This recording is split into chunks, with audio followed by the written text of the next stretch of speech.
नमस्कार, वास्तु लिविंग में आप सभी दर्शकों का बहुत बहुत स्वागत। मैं हूं विकास नांगिया। दर्शकों, एक नया एपिसोड लिए हम हाजिर हैं हमारी वास्तु और फंक्शुई कंसल्टेंट पल्लवी छल्लावाड़ा जी के साथ। आइए कार्यक्रम की शुरुआत में सबसे पहले उनका स्वागत करते हैं। पल्लवी जी, वास्तु लिविंग में आपका स्वागत है। नमस्कार। नमस्कार और बहुत-बहुत शुक्रिया। पल्लवी जी, बहुत से लोग बाग आपसे व्यक्तिगत स्तर पर मिलते हैं, कुछ वर्चुअल आपसे सोशल मीडिया के माध्यम से भी इंटरैक्शन करते हैं।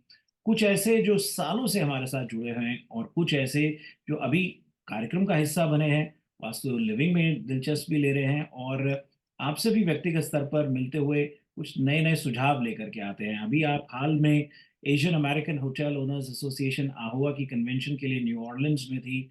वहाँ टीवेशा के बूथ पर बहुत से लोगों ने आपसे बातचीत करी और उन्हीं का कुछ सुझाव मद्देनजर रखते हुए आज खास हम आपसे बातचीत करना चाहते हैं शेरमुखी लॉट और वास्तु विषय पर। क्या कहेंगे?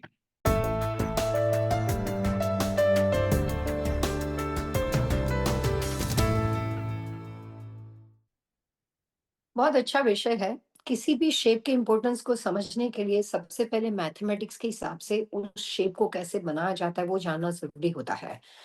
वास्तु के हिसाब से और मैथमेटिक्स के हिसाब से जितने भी अलग-अलग तरह के शेप अभी तक हैं, जो भी शेप जिसको हम एक आकार का नाम देते हैं, जिसको हम एक शेप का नाम देते हैं, उसके अंदर जो भी कॉर्नर्स बनते हैं, जैसे ट्रायंगुलर है तो उसमें 3 कोने बनते हैं, स्क्वायर है तो उसके अंदर 4 कॉर्नर्स बनते हैं। रेक्टेंगुलर भी स्क्वायर है, लेकिन उसमें विड्थ एंड लेंथ के अंदर इसके डायमेंशन डिफरेंट होते हैं। एक लेंथ लंबी होती है, एक विड्थ छोटी होती है। तो वहाँ पे भी उसके कैलकुलेशंस होते हैं, क्योंकि वहाँ पे भी अलग-अलग कॉर्नर्स होते हैं। विड्थ वाला जो कॉर्नर होता है वो छोटा होता है, लेंथ का कॉर्नर लंबा होता है। तो ये जो भी आप किसी भी चीज़ के आकार प्रकार के बारे में बात करते हैं, तो मैथमेटिक्स के हिसाब से उसके जो नंबर्स होते हैं, वो नंबर के कैलकुलेशन के हिसाब से वो जो आकार है, वो जो शेप है, वो उस तरह की एनर्जी को जनरेट करने में सक्षम होता है। हम जब बात पिरामिड की करते हैं, पिरामिड बहुत मटेरियल का हो सकता है। कंस्ट्रक्शन स्ट्रक्चर में बिल्डिंग के ऊपर बना हुआ हो सकता है। क्रिस्टल का पिरामिड आप अपने टेबल के ऊपर रख सकते हो। कोई भी अलग-अलग तरह के पिरामिड शेप के आस-पास अपने आस-पास की जो सजावट डेकोरेशन में आप रखते हो तो एलिवेशन बिल्डिंग के एलिवेशन में इफेक्ट क्रिएट कर सकता है। तो शेप का मतलब होता है कि पर्टिकुलर जिस तरह की एनर्जी को आप चाहते हो, वो एनर्जी उस शेप के ज़रिए आप उस बिल्डिंग को प्रोवाइड कर सकते हो, उस परिवार को प्रोवाइड कर सकते हो और उस व्यक्ति को प्रोवाइड कर सकते हो। इसीलिए जब वास्तुशास्त्र के बारे में बात होती है, वास्तु होम सिलेक्शन के बारे में बात होती है, तो जितने भी लोग हैं, वो सिर्फ़ बिल्डिंग की डायरेक्शन लॉट को देखते हैं। लेकिन मैं इतने सालों से प्रैक्टिस करती हूँ तो मुझे ये मालूम है कि बिल्डिंग के सिलेक्शन या लॉट के सिलेक्शन में सबसे पहले प्रायोरिटी में होता है लॉट का shape. Shape of the lot बहुत इंपॉर्टेंट होता है, क्योंकि वो ये बताएगा कि किस तरह की एनर्जी, पॉजिटिव नेगेटिव तो बात की बात है, लेकिन किस तरह की एनर्जी वो क्रिएट कर सकता है। और दूसरी सेकंड प्रायोरिटी के अंदर बात होती है कि जो बिल्डिंग, जिस दिशा का बिल्डिंग हम चूज़ कर रहे हैं अपने क्लाइंट के लिए, उसका एलिवेशन कैसा है। मैं काफ़ी नए-नए घर बनाती हूँ, मैं काफ़ी बिज़नेस के अंदर, घरों के अंदर बिगिनिंग से, स्क्रैच से बनाती हूँ, जिसको हम लोग प्रोजेक्ट बोलते हैं। तो जब वो प्रोजेक्ट होता है, तो हम क्लाइंट की नीड जानते हैं कि ये गैस स्टेशन बिज़नेस के अंदर है, इसका गैस स्टेशन का वेयरहाउस है, इसका ये मेडिकल फील्ड में डॉक्टर्स हैं या ये होटल मोटल इंडस्ट्री के साथ जुड़े हैं। तो जहाँ मुझे पहले से मौका मिलता है, वहाँ पे मैं उस एलिवेशन के अंदर स्पेसिफिक शेप को डालती हूँ। अभी मैं कोलोराडो के अंदर एक प्रोजेक्ट कर रही हूँ जो आईटी फील्ड के साथ जुड़े हैं। जी। टेक्सास डलास के अंदर एक प्रोजेक्ट कर रही हूँ जो आर्किटेक्ट और कंस्ट्रक्शन स्ट्रक्चर के साथ जुड़े हैं और मोर देन $55 मिलियन का घर वो बना रहे हैं, जो 2025 का सबसे यूनिक घर हम वहाँ पे बना रहे हैं। तो हर साल कुछ ना कुछ ऐसे घर आते हैं जो स्पेशल बजट के होते हैं। तो जभी भी कोई भी तरह के एलिवेशन को आप नए तरीके से डिज़ाइन करते हो, शेप रख सकते हो। लेकिन बना-बनाया घर लेते हो, तो बना-बनाया बिज़नेस खरीदते हो, तो ये देखा जाता है कि बिज़नेस को शुरू करने से पहले कौन से लॉट में आप वहाँ पे एंटर कर रहे हो, लॉट का शेप कैसा है और जो ऑलरेडी एक्जिस्टिंग बिल्डिंग बनी हुई है, उसका एलिवेशन कैसा है। अब शेरमुखी किसको कहते हैं?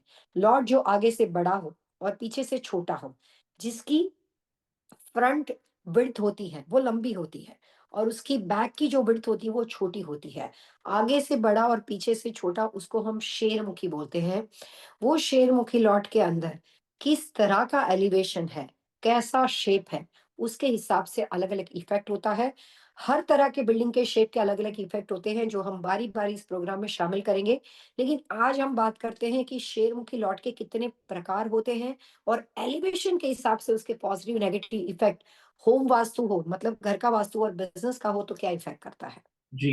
पल्लवी जी, बहुत अच्छे तरीके से आपने जो लॉट्स के साइज़ेज़ होते हैं, शेप होते हैं, उनका कॉम्बिनेशन किस तरह से कार्यरत होता है, ये बहुत अच्छे तरीके से समझाया। अक्सर मैं लोगों को देखता हूँ और मैं देख रहा था कि जब आपको कन्वेंशन में भी लोग मिल रहे थे अपने घर के, कुछ लोग तो ब्लूप्रिंट्स भी लेकर के आए हुए थे, कन्फ्यूज़ थे कि भई उनको लगता है कि गौमुखी और शेरमुखी जैसे एक सा ही है कि भई आगे से जो है उसका चौड़ा मुँह है और पीछे से जो है वो नैरो डाउन हो जाता है, लेकिन दोनों का अलग-अलग शेप होती है और फिर दोनों की जैसे आपने कहा कि एनर्जी बहुत अलग होती है दोनों की। दोनों के कमर्शियल प्रॉपर्टीज़ में रेलेवेंस अलग है, रेज़िडेंशियल में बिल्कुल अलग है। इसको थोड़ा अच्छे से हमें समझाइए और जो लोगों को थोड़ी बहुत कन्फ्यूज़न भी है, वो थोड़ा आप सॉर्ट आउट कीजिए। जी। तो ये शेरमुखी जो है, एस्ट्रोलॉजी के हिसाब से जितनी भी ज़ोडिएक साइन से आदमी की डेट ऑफ बर्थ के हिसाब से उसकी पर्सनैलिटी को समझा जाता है और वास्तु के हिसाब से जो भी शेप ऑफ द लॉट है, उसको अलग-अलग ज़ोडिएक साइन के नाम से, जैसे गज पृष्ठभूमि का मतलब होता है कि जो हाथी होता है, उसकी उसकी शेप कैसी होती है, उसकी ट्रंक बहुत लंबी होती है, उसका मुँह काफ़ी बड़ा होता है। फिर सर्पाकार भूमि, तो सांप जो होता है वो किस तरह से होता है, बहुत लंबा होता है, उसका मुँह पतला होता है और काफ़ी लंबा होता है सांप और पीछे जाके उसकी पूँछ बहुत छोटी हो जाती है, दैट इज़ कॉल्ड सर्पाकार भूमि। फिर गौमुखी लॉट, गाय जो होती है उसका मुँह छोटा होता है, उसकी गर्दन काफ़ी बड़ी होती है। फिर शेरमुखी लॉट, शेर जो होता है, टाइगर जो होता है, उसका मुँह जो होता है काफ़ी बड़ा होता है, उसकी जो गर्दन होती है वो बिल्कुल छोटी-सी होती है, दैट इज़ कॉल्ड शेरमुखी लॉट। तो अलग-अलग तरह के ज़ोडिएक साइन के हिसाब से, यानी कि अलग-अलग तरह के एनिमल के शेप के हिसाब से अगर उस लॉट का शेप है, तो उस लॉट का स्वभाव उसके जैसा होगा। जैसे गाय, तो गाय जो होती है वो शांत होती है, काम होती है, कूल होती है, डोमेस्टिक एनिमल है, किसी को हर्ट नहीं करती है। तो इसका मतलब होता है कि आप घर बना रहे हो, गौमुखी लॉट लेते हो, भैया अच्छा है। शेरमुखी लॉट जो होता है, जो टाइगर और शेर जो होता है, वो वैसे ही वाइल्ड एनिमल है, बिना मतलब भी किसी को हर्ट कर सकता है। तो वहाँ पे एंगर एनर्जी ज़्यादा रहती है, वहाँ पे शेर जो होता है उसको हिंसक माना जाता है। तो उस तरह की एनर्जी के अंदर आपके लीगल लिटिगेशन बहुत ज़्यादा प्रॉब्लम्स बढ़ जाते हैं। शेर की सवारी की सबसे बड़ा प्लस और माइनस ये है कि जब तक आप शेर पे बैठ के सवारी करते हो, तब तक आप राजा कहलाते हो। लेकिन जिस दिन गिरे, उस दिन वो उसी शेर का आप शिकार बन जाते हो और आपका नामो-निशान नहीं रहता है। तो कई बार बिज़नेस के अंदर शेरमुखी लॉट पैसे बनाने के लिए बहुत अच्छा होता है, काफ़ी अच्छे पैसे बनते हैं, लेकिन उसकी लॉन्ग टर्म स्टेबिलिटी नहीं होती है। जिस दिन उसने आपको गिराया, आप बिल्कुल ही वहाँ पे खत्म हो सकते हो। तो कई बार वहाँ पे आपका दी एंड भी हो सकता है। आजकल अमेरिका के अंदर एक नया कॉन्सेप्ट शुरू हुआ हो, उसको कुछ लोग बंगलोज़ बोलते हैं। बंगलोज़ का मतलब होता है कि फ्रंट डोर जो होता है, वो अलग होता है और बैक डोर उसकी एली में उसका गैराज होता है। डलास टेक्सास में, ऑरलैंडो फ्लोरिडा के अंदर, मियामी, काफ़ी सारे फ्लोरिडा के अलग-अलग एरिया में, ह्यूस्टन के अंदर, नॉर्थ कैरोलिना के अंदर आजकल इस तरह के घर बनने काफ़ी शुरू हो गए हैं। तो बंगलोज़ का मतलब होता है कि फ्रंट और बैक के अंदर 2 एक्सेस होते हैं। अब कई बार ऐसा होता है कि आपका फेसिंग फ्रंट जो है, वो छोटा है और वहाँ पे आपके घर का मेन एंट्रेंस डोर है और आपका बैक ऑफ द लॉट जो है वो काफ़ी बड़ा है और वहाँ पे आपका गैराज बना है। इस तरह के बंगलोज़ के काफ़ी सारे प्रोडक्शन बिल्डर होम के घर मेरे पास लोग दिखाने के लिए आते हैं और मैं कहती हूँ कि इसको नहीं लेना चाहिए। मैं आपको यहाँ पे एक वास्तु की टिप्स भी दे रही हूँ। जी, तो यहाँ पे कन्फ्यूज़न किस बात का होता है कि घर जो है उसके 2 चेहरे हैं, 2 मुँह हैं, घर का 2 फेसिंग है। जहाँ से आपके पास घर का एक्सेस होता है, लॉट के अंदर प्रवेश करने का रास्ता होता है, वो उस लॉट का एक्सेस माना जाता है। इस तरह की व्यवस्था में 2 एक्सेस है। लेकिन मेन डोर गौमुखी है, तो लोगों को लगता है घर ले लेना चाहिए पल्लवी जी क्योंकि मेन डोर गौमुखी है। मैं कहती हूँ नहीं लेना चाहिए। क्योंकि जो गैराज एंट्रेंस है, अमेरिका की लाइफ़स्टाइल के हिसाब से आदमी गैराज से आता-जाता है। मेन डोर बहुत ही कम इस्तेमाल करता है। तो जब आप गैराज से आते-जाते हो, तो गैराज की जो बैक की विड्थ उसकी जो चौड़ाई है, वो लंबी है। तो जी, आप जब ज़्यादा से ज़्यादा लॉट को गैराज से यूज़ करोगे, तो आपके ऊपर शेरमुखी लॉट का इफ़ेक्ट ही आएगा, गौमुखी लॉट का आएगा नहीं।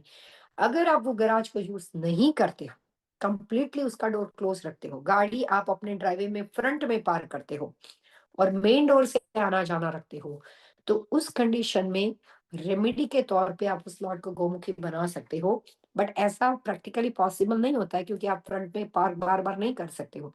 तो कई बार अगर 2 एक्सेस है या बंगलो की तरह घर का शेप है, तो जो चीज़ का सबसे ज़्यादा आप आने-जाने के लिए इस्तेमाल करते हो, उस शेप को अगर विड्थ उसकी लंबी हो, बैक के मुकाबले में या फ्रंट के मुकाबले में, तो आपके ऊपर शेरमुखी लॉट का इफ़ेक्ट आएगा। शेरमुखी लॉट में लड़ाई-झगड़े होते हैं, लिटिगेशन होते हैं, साढ़े 3 साल के बाद उस तमाम लॉट का रेज़िडेंशियल हो या कमर्शियल प्रॉपर्टी हो, उसका इफ़ेक्ट होना शुरू हो जाता है। बिज़नेस का लॉट हो तो पार्टनरशिप में लड़ाई-झगड़े होते हैं। घर बना होता है तो पति-पत्नी का डिवोर्स हो जाता है, सेपरेशन हो जाता है, अनबन बनी रहती है। अब यहाँ पे किस तरह का इफ़ेक्ट रहेगा उसके लिए उसके नंबर ऑफ शेरमुखी की चौड़ाई जो है वो भी इम्पोर्टेंट होती है। कई बार इतना शेरमुखी होता है यानी कि फ्रंट फ्रंटेज जो है वो 60 फीट है और इसकी बैक जो है वो 40 फीट है, तो 20 फुट चौड़ा है। जी, लेकिन कई बार डिफरेंट भी होता है। फ्रंटेज 80 या 90 फीट है और उसका बैक सिर्फ 40 फीट है, तो काफ़ी बड़ा शेरमुखी हो जाएगा। तो शेरमुखी इतना है, इतना है, इतना है या इतना बड़ा है, उसके ऊपर इसका इफ़ेक्ट होता है। जितना बड़ा शेरमुखी लॉट होता है, उतने नेगेटिव इफ़ेक्ट विदिन 1 ईयर के अंदर भी आने शुरू हो जाते हैं। जी। बहुत-बहुत शुक्रिया बलवीर जी इस जानकारी के लिए। इस दिलचस्प बातचीत को और आगे बढ़ाएँगे। एक छोटा-सा ब्रेक लेते हैं। ब्रेक के उस पार बलवीर जी से आज के विषय पर शेरमुखी लॉट एंड वास्तु पर बातचीत जारी रहेगी। आप दर्शकों बने रहिए हमारे साथ।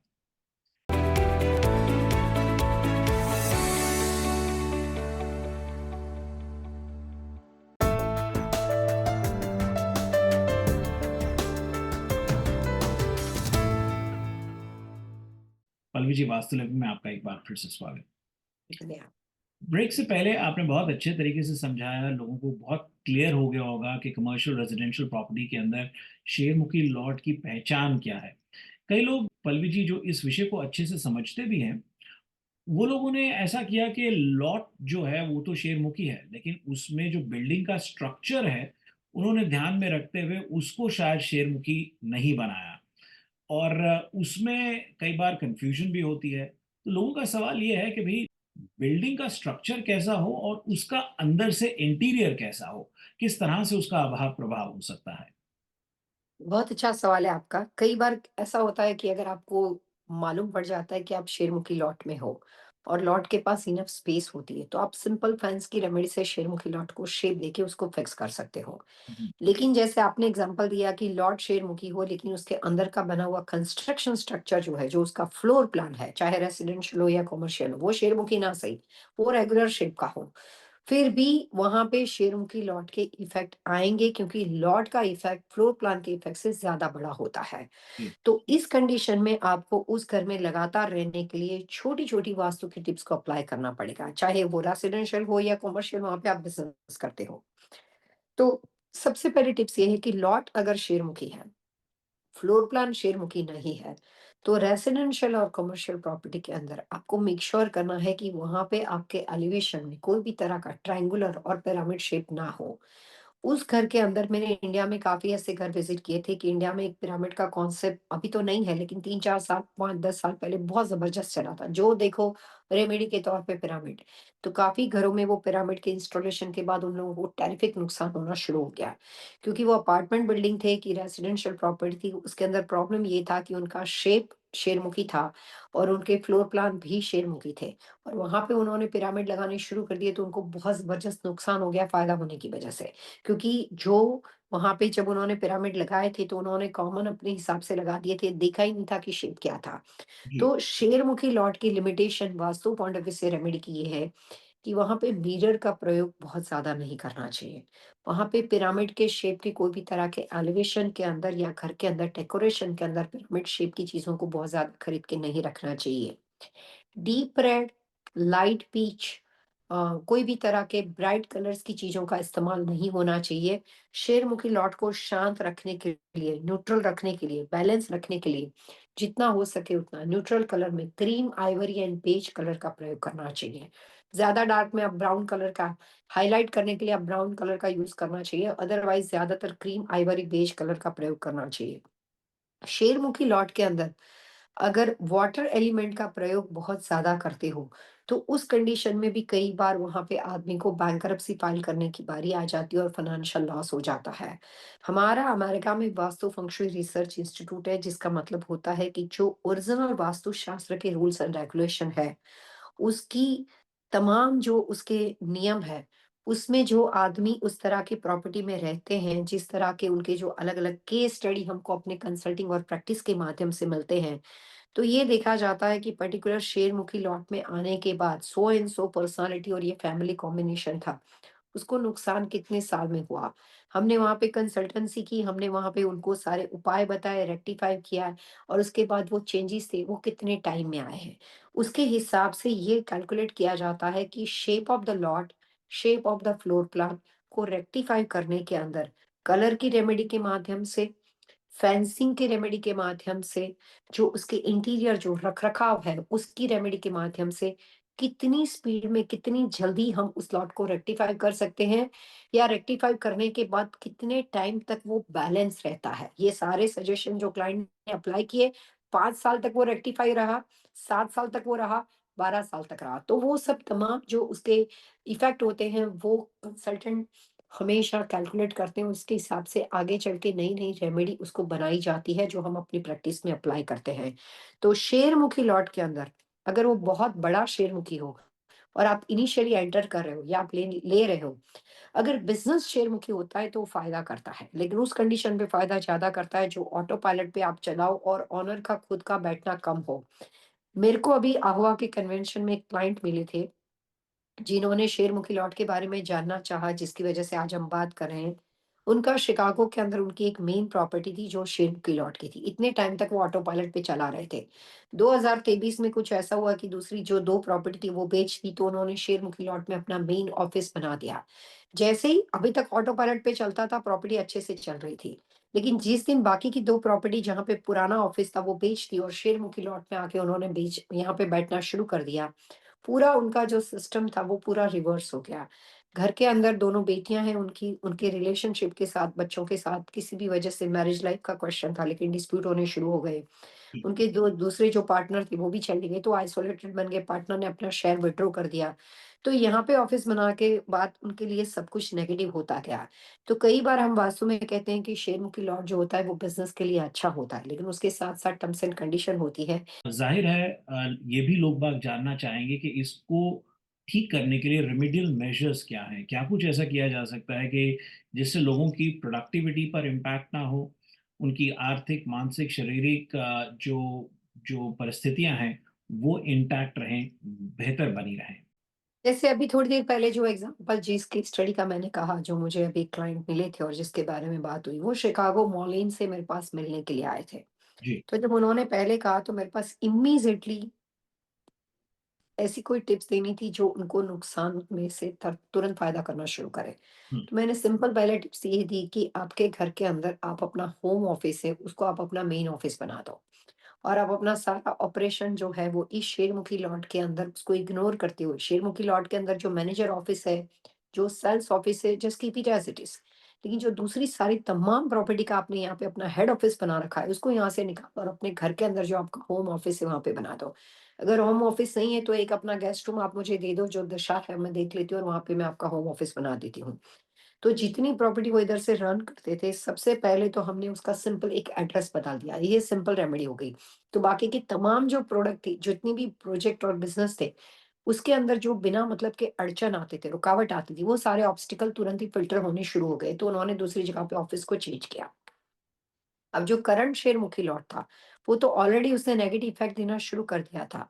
शेर की प्रॉब्लम सबसे बड़ी वाघमुखी लॉट की ये होती है कि एक बार वो आपको तंग करना शुरू कर देता है, उसके बाद उसको डाउन करना या उसको कंट्रोल में करना या नुकसान को फ़िल्टर करने में टाइम ले लेता है। तो अगर सारी दूसरी हेड ऑफ़िस को दूसरी जगह पे चेंज कर दिया गया, तो तमाम नेगेटिव इफ़ेक्ट वो करंट वाली प्रॉपर्टी पे आने शुरू हो जाने वाले हैं, जिस प्रॉपर्टी पे ये शेरमुखी लॉट बना हुआ था। तो वापस उसको ऑटो पायलट पे रख दिया गया। वहाँ पे एक मैनेजर की डेट ऑफ बर्थ, मैं जितने भी प्रॉपर्टी के ऊपर होटल-मोटल के ऊपर काम करती हूँ, गैस स्टेशन बिज़नेस में काम करती हूँ, मैं उनके एम्प्लॉयी को सिलेक्ट करती हूँ। क्योंकि ऑन पेपर वास्तु होता है, ऑन साइट वास्तु होता है। कई बार ऐसा होता है कि किसी प्रॉपर्टी के मुखिया को या ओनर को वो जगह सूट नहीं करती है, तो हम कहते हैं कि आप घर में बैठिए, अपनी वाइफ के थ्रू आप इसको मैनेज कीजिए, एम्प्लॉय के थ्रू रखिए ऑटो पायलट के ऊपर। कई बार बिज़नेस का वास्तु घर के वास्तु से आसान होता है कि आप अपने एम्प्लॉय के थ्रू उसको ईज़िली रेक्टिफ़ाई कर सकते हो। छोटी रेमेडी, छोटी टिप्स भी काम कर जाती है। जी। तो वहाँ पे जिस व्यक्ति को रखा गया था, फॉर्च्यूनेटली वो उनके साले साहब थे, तो उसकी डेट ऑफ बर्थ वहाँ पे उस प्रॉपर्टी पे मैच कर गई, तो उनको वहाँ पे मैनेजर के तौर पे वहाँ पे रख दिया गया। वो इंटरनली था, तो उनके लिए बहुत ही आसान थी वो टिप्स को अप्लाई करना। और वहाँ पे जो उनकी प्रोडक्ट थी, जो उन्होंने फ्रैंचाइज़ी ली थी, वो इकोनोलॉज थी। तो इकोनोलॉज के अंदर बहुत सारे ब्राइट कलर्स कॉम्बिनेशन का इस्तेमाल किया गया था। तो वहाँ पे हमने उनको अलग-अलग तरह के कलर्स कॉम्बिनेशन के लिए रिसेप्शन एरिया, उनकी सेल्स एंड मैनेजर ऑफिस के अंदर, जो भी प्रॉपर्टी के अंदर का एरिया होता है, लॉन्ड्री रूम का एरिया, वहाँ पे हमने न्यूट्रल कलर्स का इस्तेमाल करना शुरू कर दिया। हमने किसी भी रूम को टच नहीं किया, फ्रेंचाइज़ी के रूल्स और प्रोटोकॉल को टच नहीं किया। वो जैसा था वैसा ही रहने दिया।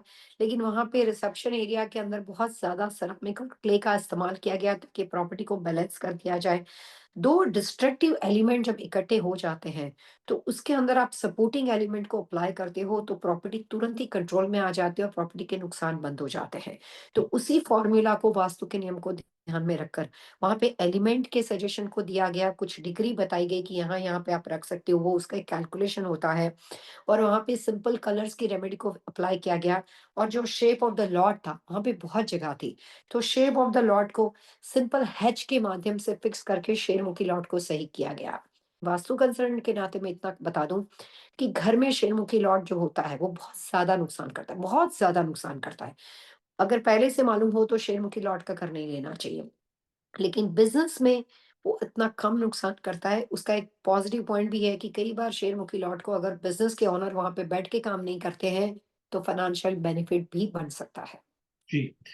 पल्लवी जी, एक और छोटा-सा ब्रेक लेते हैं। दर्शकों, हम एक छोटा-सा ब्रेक लेंगे यहाँ पर और ब्रेक के उस पार पल्लवी जी से आज के विषय पर बातचीत जारी रहेगी। आप बने रहिए हमारे साथ।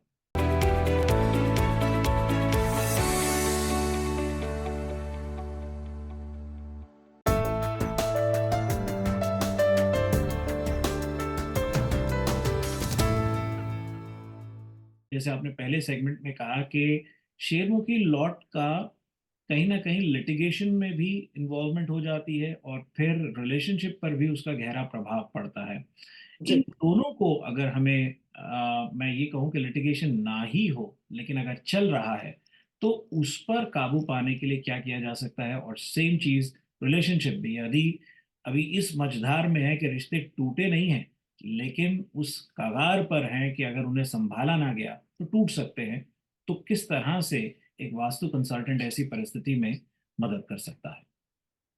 बहुत अच्छा सवाल पूछा आपने। अगर आपका घर शेयरमुखी हो, तो वहाँ पे आपको रिलेशनशिप और लीगल चीज़ों का नुकसान गहरा हो जाएगा, क्योंकि वास्तु के नियम के अनुसार घर का वास्तु 70% इंसान की लाइफ पे इफ़ेक्ट करता है। अब अगर यहाँ पे रिलेशनशिप और लिटिगेशन एक साथ आपको दिखाई दे रहे हैं और घर में स्विमिंग पूल यानी कि पानी की रचना बनी हुई है, तो उस कंडीशन में उसको रेक्टिफाई करने में कंसल्टेंट को टाइम लग जाएगा। उसके लिए थोड़ा इनफ टाइम चाहिए। मतलब वहाँ पे आपको जो रिज़ल्ट होता है, उसके लिए थोड़ा और टाइम या इंतज़ार करना पड़ेगा। लेकिन अगर ऐसे घर के बारे में बात करते हैं जहाँ पे स्विमिंग पूल या कोई भी तरह की पानी की रचना नहीं हो, तो वहाँ पे आप कलर रेमेडी के माध्यम से और फेंस रेमेडी के माध्यम से उसको रेक्टिफाई कर सकते हो।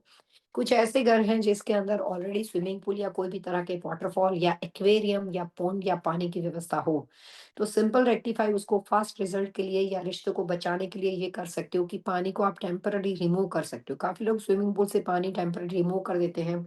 उसमें एक लाइनर डाल दिया जाता है और वहाँ पे डर्ट भर दी जाती है। कुछ कंपनी होती है जो इस तरह की रेक्टिफिकेशन में हेल्प करती है। और जैसे ही आपके प्रॉब्लम सॉल्व हो जाते हैं, आप उस प्रॉपर्टी को रेक्टिफाई करने के बाद पानी को दोबारा रिफ़िल कर सकते हो। लेकिन इन बिटवीन ये बात को ध्यान में रखना चाहिए कि अगर शेरमुखी लॉट के नुकसान से, रिलेशनशिप और लिटिगेशन प्रॉब्लम से आप जूझ रहे हो, तो आपको अपने घर के अंदर रेड कलर का प्रयोग कहीं भी, किसी भी कॉर्नर में, इंटीरियर में, बेडशीट में, पिक्चर पोस्टर पेंटिंग में नहीं करना है। कोई भी तरह के पिरामिड या फायर एलिमेंट का डेकोरेशन नहीं करना है। अपने घर के अंदर जो भी तरह के वॉल क्लॉक्स होते हैं, पेंडुलम क्लॉक्स या जहाँ से भी जिससे मोशन क्रिएट होता है, उसको मोशन को कंप्लीटली अवॉइड करना है। घर में कोई म्यूजिक सिस्टम को कॉन्स्टेंटली नहीं चलाना है, उससे भी मोशन क्रिएट होता है, उससे नुकसान आपका बढ़ जाएगा, तो उसको अवॉइड करना है। नेचुरल प्लांट को, इंडोर प्लांट को घर से अवॉइड करना है। आप आउटडोर जो मर्ज़ी रख सकते हो, इंडोर को अवॉइड करना है। और पूरे लॉट के अंदर थ्रोन्स यानी कि काँटे वाले प्लांट जैसे रोज़, बोगनवेल होते हैं, या वेट प्लांट जिसको आप तोड़ो और ग्लू निकलता है, जिसको एलोवेरा वगैरह कहते हैं, ऐसे काफ़ी प्लांट होते हैं। इस तरह के प्लांट को अवॉइड करना है। पल्लवी जी, बहुत-बहुत शुक्रिया। दर्शकों, हो सकता है कि शेरमुखी लॉट से जुड़े आपके मन में कोई सवाल हो, कोई सुझाव हो, आप चाहते हैं कि हम पल्लवी जी से या तो इसी विषय पर एक बार फिर से बात करें या किसी अन्य विषय से जुड़ा आपका सुझाव हो, आप हमें लिख सकते हैं vastu@tvasiausa.com पर। और यदि आप पल्लवी जी से सीधा संपर्क करना चाहते हैं, तो आप पल्लवी जी से संपर्क कर सकते हैं सरल आसान तरीके से vastulivingwithpallavi.com। पल्लवी जी, अगले अंक तक के लिए आइए दर्शकों से मिलकर के आज्ञा लेते हैं। विश यू ऑल हैप्पी वास्तविक। वास्तु